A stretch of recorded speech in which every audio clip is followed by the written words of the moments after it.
Hi there, welcome back to the 67 Hail channel on YouTube. It's a pretty decent Monday. That's probably more than could be said about yesterday's game. Felt pretty kind of deflated after that for some reason, which is strange because it wasn't a defeat. We've heard my views, we've heard John's views. Jackie, what were your views on the game yesterday in general? Disappointing not to have won it. I thought they'd done enough. I thought the start of the game was quite strange. It was quite low key. It wasn't a high tempo first 10-15 minutes. It wasn't like a normal derby. Then I thought we took over the match in terms of possession, chances, and should have been one or two more goals up, I should say. A good goal that we scored, that we spoke about prior to the game, about where he could hurt them down that channel in between there and get the ball across. And it was a good goal, a well-worked goal. And I think we needed the second goal to, just give us that little bit of cushion and maybe then try and pick them off. But again, the same sort of frailties, not having somebody at the back post, again, a corner. I don't understand. The game at Ibrox, they didn't have a shot on target. It wasn't even a chance that it came off McGregor, and somebody standing there again. Likewise, yesterday at the back post area, they're clearing that. And that's an extra 4 points, if you like. See the back post thing, is that something that's become unfashionable in football, Jackie? Because I'm perplexed as well. It seems that the majority of the goals we concede set pieces, especially against Rangers, could probably have been solved if we had someone on the post. It's a bizarre situation. Is that a trend in football, or is it a Celtic specific thing, or what's going on here? Normally, obviously when I was managing, I would have the sort of front post area or somebody around there, and obviously they've got someone on the goalkeeper as well to block the goalie coming out. But sometimes you would have someone in the front post area, and as soon as it was over their head, they had to go to the back post. Or you had one man in each post, and if it was a short corner, whoever's in the back post had to go to the front post because the front post was going out to double up at that point. So, when I was managing, I would leave it up to the goalkeeper, coach, and the goalkeeper to see what they're comfortable with. Some goalkeepers don't like an extra defender in front of them. They'd rather just deal with the striker himself. And some like it on the post. So, but the fact that we've had 3 keepers this season in the first team, but they've all done the same thing, it tells me that it's more management that want to set up that way rather than the keeper saying, no, I don't need anybody in the back post, when clearly we do. Yeah. I mean, there was definite positives yesterday. I mean, I think anyone watching that game would, any neutral watching that game would probably see that or say that Celtic were the better team. My big frustration is that we've conceded 4 goals against them this season, and they've all come from either corners, dead balls, or crosses. They've all been crosses, effectively. And you compare that to how hard we had to work for our goal yesterday. It was a brilliant goal. It was McGregor gets his head up, plays a lovely weighted ball. Edward makes a really good run. He clips it in first time. It's a great ball in. It's a great, bit of desire, determination from El Yunusi to get in the end of it. And it's a brilliant finish as well. It was a really, really good goal. But that's what we have to do, to score against them. And then you compare that to the goals we've conceded against them this season. I mean, none of their 4 goals they've scored this season, John, have been anything special. They've all been gifted to them. I think that's a great point. It seems, and this, ties into some of the themes later in this video especially, but it feels like the biggest enemy of Celtic this season has been Celtic. And that's, I think, what some Rangers pundits and some Rangers supporters don't get. And they think that we're not giving credit to Rangers for the way they've played this season. I do think they've had a good season, and I'm not denying that, and I can't really take that away from them. They did well in Europe, for example, which shows that they're a good team. But Celtic's downfall this season, I think, has always been down to Celtic. And even in these matches, and you look at the 3 derbies that we've played so far, we've arguably been the best team in 2 of them. And kind of shot ourselves in the foot both times. And for me, Jackie, is that what's most frustrating for you as well? That it's kind of, we're letting ourselves down here? Yeah, I think not just in the derbies. I think it's a mentality thing. You know, the mentality there to see out games, to have that winning mentality, and to go on the run. Which, in fairness, the club's had for quite a number of years. Which at the start of the season, I was very confident that they could go on and do it again this season, because you've got a good number of lads in there that have been over the course and know what it takes to win. But for one reason or another, there's been too many that haven't, performed to that level and that consistency throughout the season. And I think that's shown the biggest thing out of it. It's not been the ability side; it's been the mentality side and just doing the basic stuff. Putting your head in, making sure that the guy that you're up against doesn't win his header, doesn't get a clean header, switching on the set pieces. And it's been very costly, not just in the league, but the League Cup, the Europe, that organisation and formation and everything else has been changing. The mentality's not been right. I mean, you talk about the mentality there, Jackie, and I'm sure you'll agree that prior to this season, they were the ones, not to make it a Celtic Rangers thing, but they were the ones who didn't have the mentality, and anything that could go wrong would go wrong against them. So why is a Celtic team? I mean, if you look at the Celtic team that started yesterday, I don't know off the top of my head, but I would say maybe 7 or 8 of those players have won the league before with Celtic. Have probably won a treble before with Celtic. Mm-hmm. Why suddenly are we the ones that can't handle going 1-0 up in a game? Like, how does that happen? I know it's hard to explain, hard to put a finger on it. To see, I know there's been a chop and change of different players, and new ones come in, goalkeepers come in, centre halves come in, systems, formations, everything else that's changed throughout the season. But I think yesterday you can see it's just little bits of detail. I mean, it's not a bad side, and that's the frustrating thing I think we've been saying throughout the season. There's some good players in the dressing room. There's some good players there. For one reason or another, it's not worked. They've not been, strong enough defensively, switched on. But that does come down to mentality. Just really caring, making sure you care about not conceding, not giving it. Your man's not getting that header in. I don't think there's been enough of that. One of the big talking points of the day, Jackie, was the decision not to give us a penalty and to book Odsonne Edouard for diving, will I call him. There's been a lot of strong opinions on this. Scott Brown came out after the game and said it was a stonewaller. I said on the video yesterday in the reaction that I didn't actually think it was a penalty. Where are you coming down on this, Jackie? Are you with me or Scott Brown here? It is a tough one. I look at Morelos one the other week there at Livingston.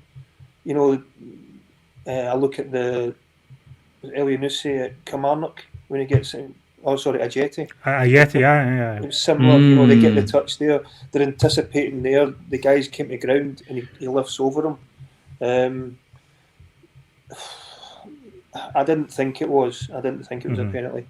I did when I first seen it. I thought because the defenders went to ground, I thought he's maybe caught him a little bit.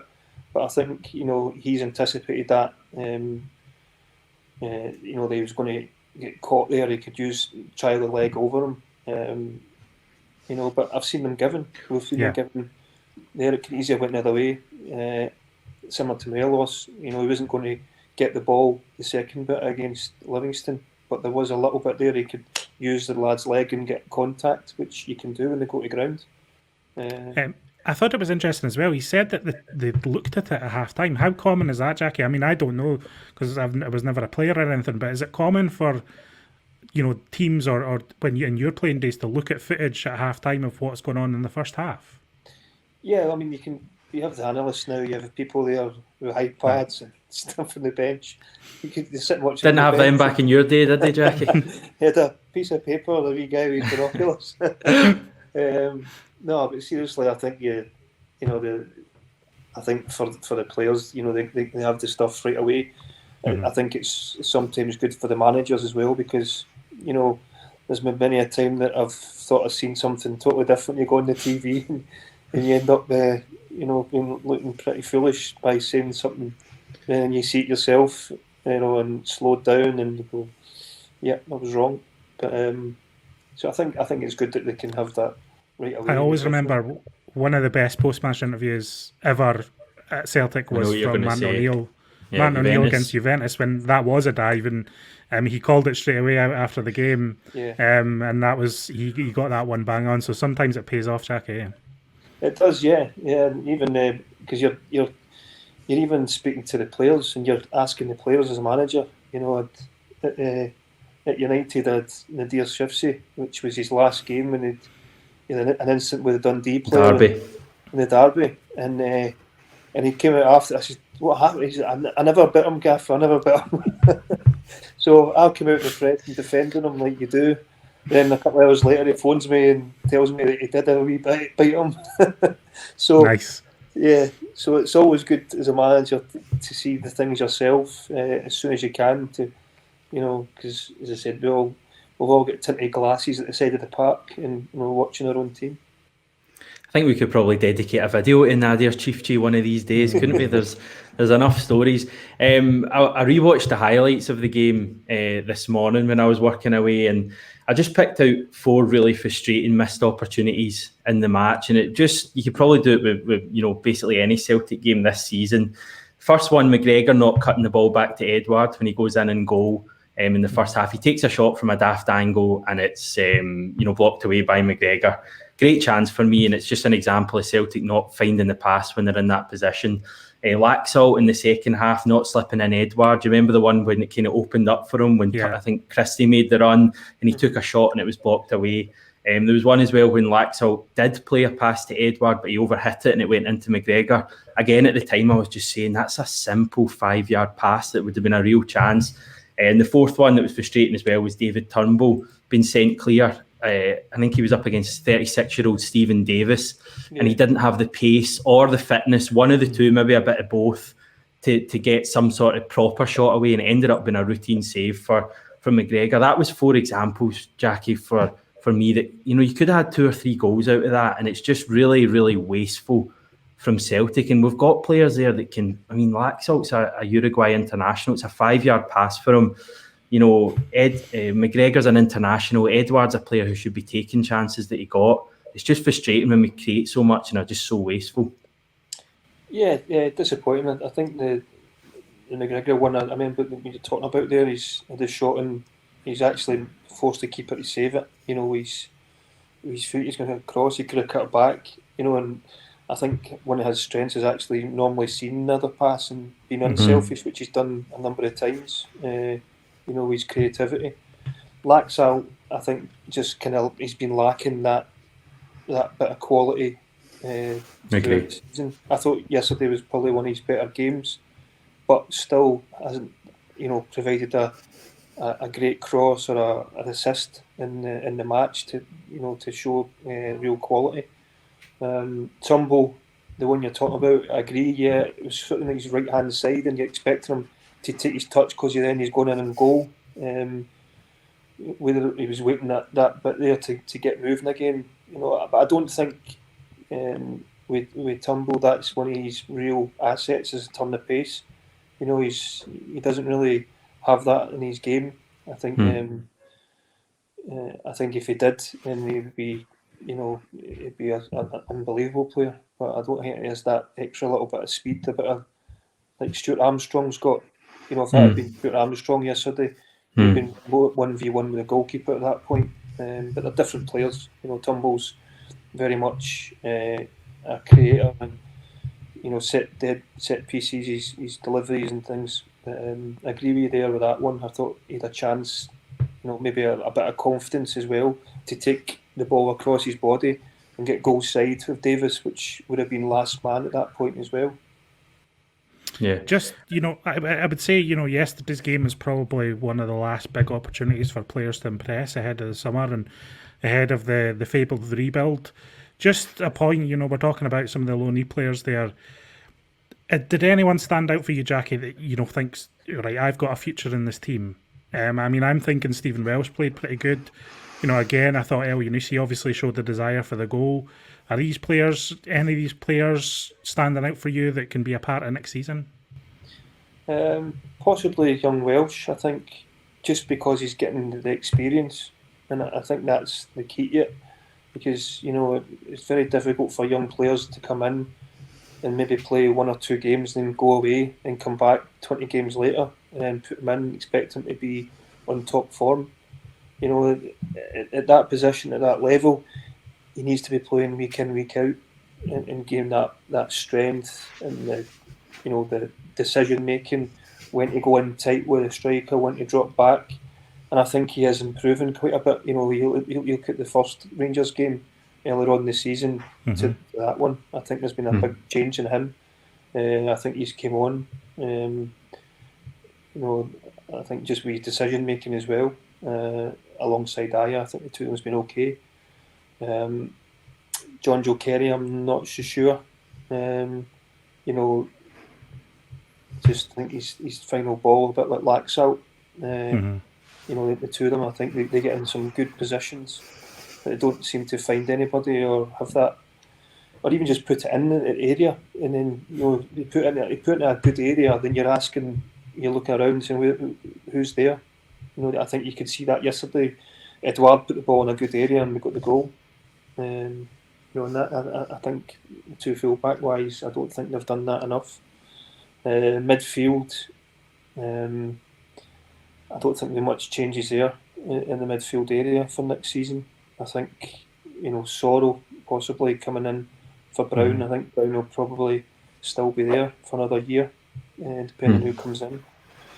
Christie, again, I don't know. You go into his last year's contract, so he'd either have to, like Ayer, would have to sign a new deal, or he'd be moving on in the summer, I'd imagine.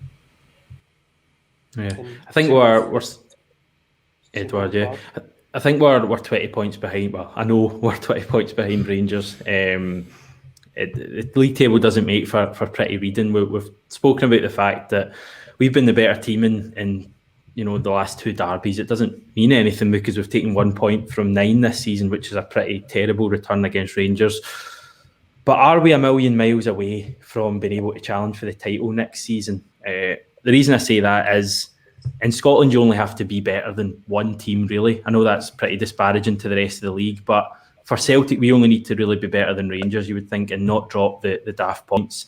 How are you feeling about next season, John? Do you think that we're miles away? Are we closer than maybe the league table suggests? I think we are close on the league table. I know that people say the league table doesn't lie, and that's the old cliche. But I've not got too many problems with the vast majority of that squad, and ultimately it'll come down to recruitment this summer. We've spoken about it countless times on here, but that's going to be the big thing now. And it's just about bringing in a manager who can inspire this group of players. That's what I feel we've not had this season, not just the manager, but the coaching staff in general. I think that's where the majority of the blame lies for this season. I know some people are blaming the players more than Lennon and the coaching staff, but for me, it came down to the management. And so I have a little bit of hope that we can get the right man in and get some of these players playing again.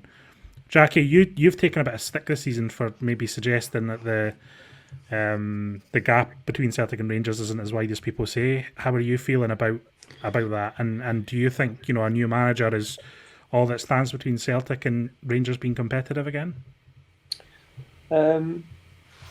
Possibly, yeah. I don't think it's kind of reversed. I mean, last year I don't think we were the best in the derbies. They probably had the upper hand in the derby games, but we would win them. The cup final, and they were a better team. And this year, the last 2, I think we've been a better team, but we've lost one and we drew at the weekend.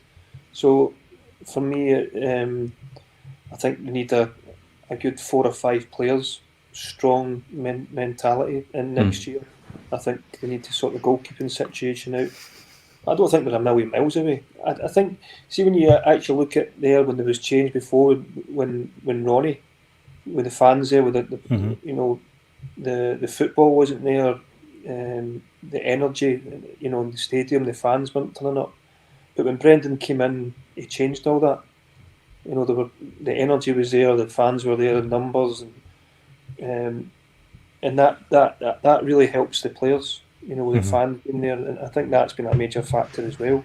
I know every club can say, "Oh, we've all missed the fans," but I think whoever comes in, if we get a top manager coming in to galvanise that, get the place rocking again, like it was, then I don't think the fans would accept a lot of things that happened this season in the games.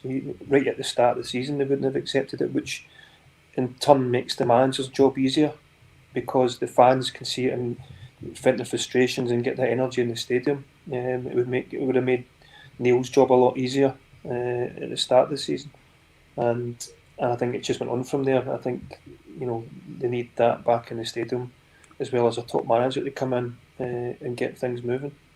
Hamish, just it's easy to forget how quickly things did change when Rodgers came into the club, as Jackie's saying there. I mean, we lost that first leg against Lincoln the Red Imps, but Rodgers comes in, signs a player that you really trust in Scott Sinclair, and really Celtic were motoring from that point onwards. And it's right, it's just about having that kind of moment of inspiration. Scott Sinclair and Brendan Rodgers were unbelievable in that Invincible season, and I feel like Celtic aren't too far away, and that's why I'm not too despondent ahead of next season. Everyone's writing Celtic off already, I think.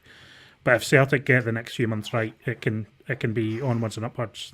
You can even just galvanising the players that's there. You could see, obviously how he turned around certain players when he was there. I mean, I witnessed it with Martin O'Neill, how he turned players around. Bobby Peters and guys like that. You probably think they weren't going to play at Celtic. He got the best out of them, and that's what the good managers do. They see that, they see something in people and make them better.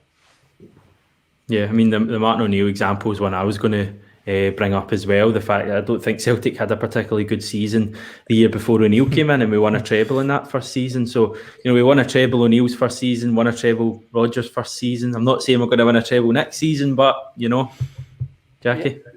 Yeah, well, you said it's been done before. Why not? Why not again? As I said, that it's not all doom and gloom. There's some good players at the club. Things will be back. Rangers have been strong this season, but a strong mentality, grinding out wins when they've not been at their best. Something that we've been able to do in the last number of years, as well as do it in style. So, they've relied on throughout their whole team this season. Starting from their goalkeepers probably being their best player, alongside their defenders have been their player of the years. Davis, who's 36-year-old, goalkeeper's 39, but they've been arguably their best players. Experience. So I just think there's a lot there to work with next season. Add a few good players into that mix, along with a top manager, and should be in a good season for us. Well, I'm glad we're not writing Celtic off, at least, Hamish. Yes, here. The final tiny point I wanted to make was that we had a massive drop-off, didn't we, after the Invincible season? Perhaps the same could happen across the city next year. But time will tell. There's stuff to be hopeful about. We've had a bit of a kind of mega long video here, but we hope you've enjoyed watching. Let us know in the comments below what you've thought, if you've agreed, if you've disagreed with any of the points that any of us have made. Remember, you can subscribe to the channel if you've not done it yet, and we'll speak to you very soon.